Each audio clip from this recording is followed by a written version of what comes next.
The world of the Mortal Instruments is massive. Cassandra Clare has expanded upon the universe beyond just the first 5 books, and she has written a multitude of short stories and spin-offs to keep the story going. And while the show Shadowhunters was pretty unfaithful to the telling of the original story by misplacing so many scenes and events, it succeeded on certain fronts, and it has a ton of hidden Easter eggs that you might not catch. In this video, I'm going to break down some of my top 10 favorite Easter eggs from Shadowhunters that are featured in the novels, as well as anything that is a real-life reference, especially since I'm reading the book series right now. Now, let's begin. Number 10. Church and Chairman Meow. In the books, there are 2 cats that appear consistently. Church, the gray-blue Persian cat who lives at the New York Institute, and Chairman Meow, a cat that Magnus Bane often looks after and cares for. But the show didn't really feature either of these cats at all, mainly because Harry Shum Jr., who portrayed Magnus Bane, has a cat allergy. But we did get a scene that takes place in an alternate dimension, which is where Clary goes to learn where to find her mother with the help of Meliorn. In this alternate dimension, Magnus Bane is a tarot card reader. In his possession are 2 cats named Church and Chairman Meow, and this is the only scene where we get either of these cats. Luckily, Season 2 well made up for the lack of feline presence by featuring Magnus looking after stray cats during the episode titled Love is a Devil, where we see cats atop his balcony and he explains, "I spoiled them. It's the only way to win them over." Number 9. Luke's Rare Bookstore. Contrary to the TV show where Luke Garraway is a detective for the NYPD, in the books, Luke owns a rare bookstore that contains an apartment located above it, where Clary and Simon would often stay over. Luckily, the TV show gave us a slight reference to this. In the alternate dimension that I mentioned earlier at number 10, in this universe, Luke was said to be advised by Magnus Bane to open a rare bookstore after he got attacked by a dog while investigating a crime for the NYPD. So at least in one area of the show's universe, Luke is a bookstore owner. Thanks, Magnus Bane. Number 8. St. Patrick's Cathedral. In the show, and even in the books, the New York Institute, when glamoured, looks like an abandoned church located in the middle of Manhattan. But when you peel that glamour back, it's an exquisitely beautiful building, and for the show, it was actually modeled after a real church in Manhattan, the St. Patrick's Cathedral, which you can find located right on 5th Avenue and is an extraordinarily beautiful location that is said to do amazing services every Christmas. And given that Shadowhunters actually filmed in New York, I'm glad to see that they took advantage of the location and they used as many real-life reference points as possible. Number 7. Takis. In the books, there's a restaurant hidden from all the mundanes of New York called Takis, which is a place where all those in the Shadow world go to eat. It caters to everyone from Shadowhunters to Fae folk to warlocks to werewolves to vampires, having every kind of blood type on tap, and even offers a large selection of raw steaks, with human food on the back of the menu. Although we didn't see Takis in the show, we did see in the Season 3 finale that Maya is planning to open the restaurant and have it be a mutually safe ground for everyone, Shadowhunter and Downworlder alike. Number 6. Simon's Band. In the books, Simon is a bassist for a garage band with his friends Eric, Kirk, and Matt, and the band goes through an extensive list of terrible band names, including Champagne Enema, Sea Vegetable Conspiracy, The Craven Loons, Rock Solid Panda, Lawn Chair Crisis, and even upon Clary's suggestion, The Sexist Pigs, since she feels Simon's friend Eric is a sexist pig because his goal is to date a girl at their school who has the most rockin' bod. But they eventually officially named the band the Mortal Instruments. In the show, Simon's band is a duo with himself and Maureen, and they go through 2 different names, Champagne Enema and then eventually Rock Solid Panda, with Simon eventually officially going solo as just himself. And the best part about this, we got to hear Alberto Rosenade sing, and his 2 songs were featured on the show's soundtrack. Number 5, Magnus's shampoo. In the books, Magnus is said to have a shampoo brewed from sandalwood, something that he can make himself thanks to his magical abilities as a warlock. In the books, both Alec and Magnus use this shampoo, which means Alec often comes home smelling like sandalwood, and it's a scent that Alec's sister Isabel particularly doesn't like. In the show, we get a reference to this very shampoo when Alec takes a shower in Magnus's apartment one morning, and he asks him if he can brew him a bottle since he enjoys the scent so much, and he claims it to be so much better than what he already has at the Institute.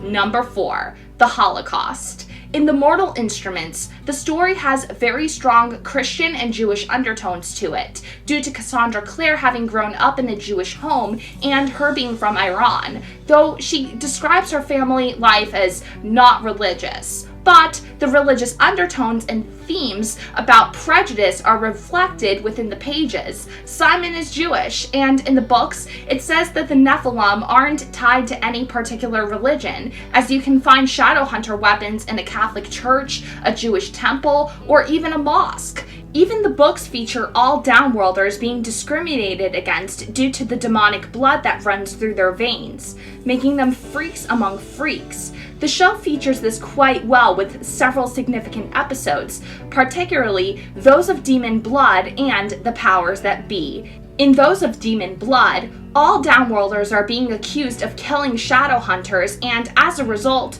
are being rounded up to be tracked and are asked to give pieces of their DNA to prove that they aren't the ones committing the crimes. Simon tells Clary about his bubby Helen being a Holocaust survivor, how in Poland they had Jewish shop owners put stars up in the windows of their businesses, and that this is why he cannot agree with these terms.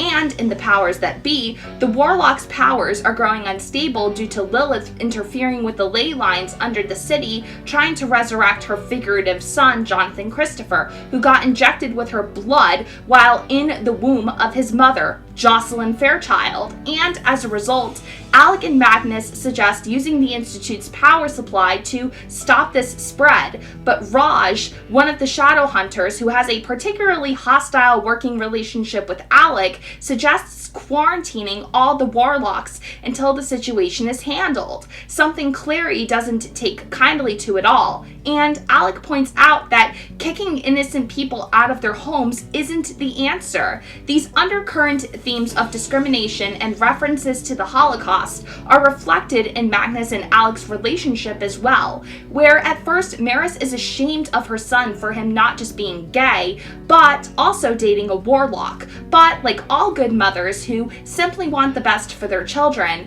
Maris grows warmer towards Magnus and eventually fully accepts him with open arms, even walking him down the aisle to give him away to Alec at the Malik wedding and loving him like one of her own. It goes to show that over time, people's thought processes can evolve for the better, and that's the beauty of The Mortal Instruments. It shows that things like customs, traditions, and faith can truly shape you to be a better person. Number 3, Izzy's cooking. In the books, Isabel is said to love to cook, but she isn't good at it at all, and she hadn't inherited her mother's talents of being adept in the kitchen. Maris never taught Isabel how to cook because the last thing she wanted was to see her eldest and only daughter be stuck in the kitchen. She wanted to see her daughter be the best Shadowhunter and independent fighter that she could be. As a result, not all of Izzy's creations she tries to make are considered edible. In book 1, she is shown to be trying to make a tomato, peanut, and fish soup, but she eventually gives up and ends up ordering Chinese food instead, knowing Jason Hodge would never eat anything she makes. This is hinted at in the show where her father, Robert, comes home from his business trip with the clave and he gifts Izzy with an Idris cookbook, and Izzy asks him, "Are you trying to tell me something?" And in the show, even Alec is shown to not be the best cook either, as Maris points out, and Magnus not so subtly hints at. That stew is incredible. Who knew you could cook? Well, I've made that for you before. How could I forget? Alec and Isabel made this for me when they were little kids. To see the looks on their faces when they brought it to me still warms my heart. But that stew, I still have nightmares. I thought you loved that stew. Well, I do now. Whatever you've done to the recipe, it's unrecognizable. Number 2, Mushu to go. Speaking of Chinese food, this episode's title alone is an Easter egg, and this goes back to Izzy settling on ordering takeout when her plan to make soup fails in book 1. In this episode, Clary and Simon are kidnapped by the New York Wolf Pack, and they are taken to their hideout, the Jade Wolf Chinese restaurant, an actual location taken straight from the pages of the novels. And in the first book, City of Bones, Jace asks Isabel if in that Chinese food order there's Mushu pork, claiming that to be his favorite. And the fact that the episode where we get introduced to the Jade Wolf is titled after Jace's favorite Chinese takeout order, that's not a coincidence. That was planned. Clearly, someone was paying attention. And finally, at number 1, spaghetti. Continuing on with food as a reference point, this might seem like a pretty minor thing, but trust me, it's a big thing. Spaghetti is Jace's favorite meal in the books, and he has a pretty extensive history with it. In the first book, when Izzy is shown trying to cook soup, Jace goes for a container in the refrigerator filled with spaghetti in red sauce. And later on, he reveals to Clary that when he was living with Valentine, who'd been glamored as Michael Wayland, Valentine would give him whatever he wanted for his birthday. One year, Jace had requested for his birthday to take a bath in spaghetti, so the bathtub got filled with hot water, and boxes upon boxes of spaghetti got poured into the water, to a point where it softened down enough for Jace to swim around in it. And in the season 2 premiere episode, we see Valentine trying to win Jace over by cooking him his favorite meal, something that turns Jace off immensely as he remembers that as charming and loving as Valentine can come across one moment, he's manipulative and abusive in the next. It's mentioned in the show that each time Jace made a mistake playing the piano, Valentine would break the finger that made that mistake. And like in the books, Jace mentions Valentine had once gifted him with a hunting falcon,